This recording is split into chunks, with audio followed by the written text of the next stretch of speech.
Hi, welcome to Sciprex. In today's video, we will explore on Data Analyst.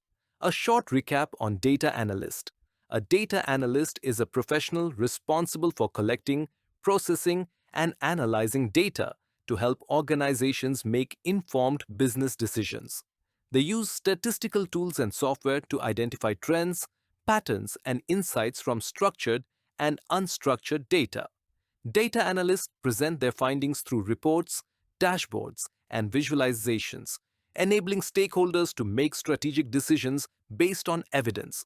Proficiency in tools such as SQL, Excel, Python, R, and data visualization platforms like Tableau or Power BI is essential for this role. Here are some friendly professional interview question and answers. Q1. Can you describe your experience with data analysis tools and technologies? Answer. Yes, I have extensive experience working with tools such as SQL for data querying, Excel for data manipulation, and Python for more advanced analysis and automation. Additionally, I use Tableau and Power BI for creating interactive dashboards and data visualizations. These tools have enabled me to extract insights, track KPIs, and support business decision-making effectively. Q2. How do you ensure data accuracy and integrity in your analysis? Answer. I follow a structured data validation process that includes checking for missing values, outliers, and inconsistencies. I use automated scripts and cross-validation techniques to verify data sources and transformations. I also document all steps taken in the data cleaning process to maintain transparency and reproducibility. Q3. Describe a time when your analysis influenced business strategy. Answer. In a previous role, I conducted an analysis of customer churn rates and identified key factors contributing to attrition.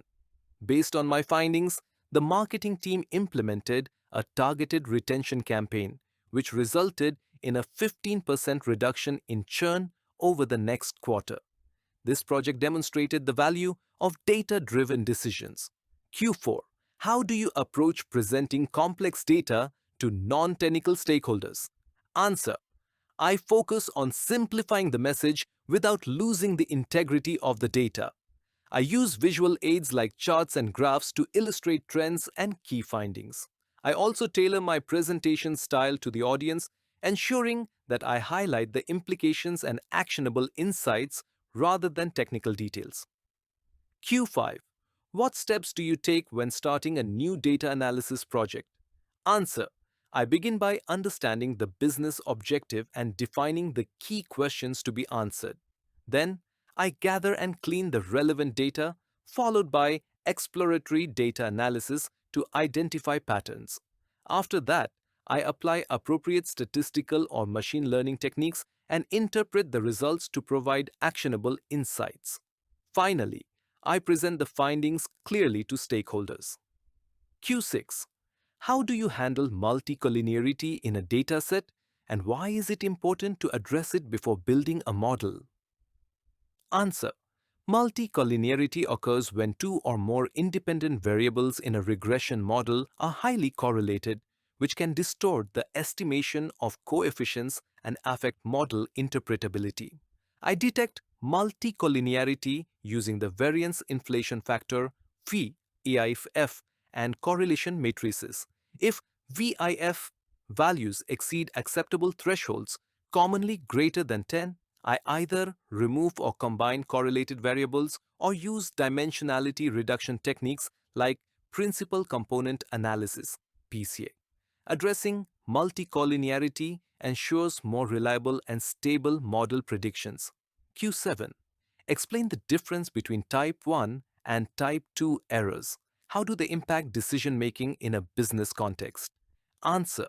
A type Y error occurs when a true, null hypothesis is incorrectly rejected, false positive, while a type 2 error happens when a false null hypothesis is not rejected, false negative.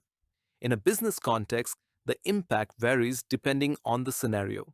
For example, in fraud detection, a type 2 error, missing a fraud case, may be more costly than a type 1 error, flagging a legitimate transaction. Understanding the trade-off helps in selecting the appropriate significance level and optimizing decision thresholds. And Q8. How do you handle missing data in large datasets, and how do you decide which imputation method to use? Answer. Handling missing data depends on the type, pattern, and extent of the missingness, MCAR, MAR, or MNR. For small proportions of missing data, I might use mean median imputation or forward-backward filling. For more complex cases, I apply techniques like KNN imputation or predictive modeling, e.g., using regression or decision trees. I also assess the impact of imputation on the model's performance and ensure that the chosen method preserves the underlying data distribution. Hope you like and subscribe this video. Thanks for watching Sciprex. Keep learning and stay inspired.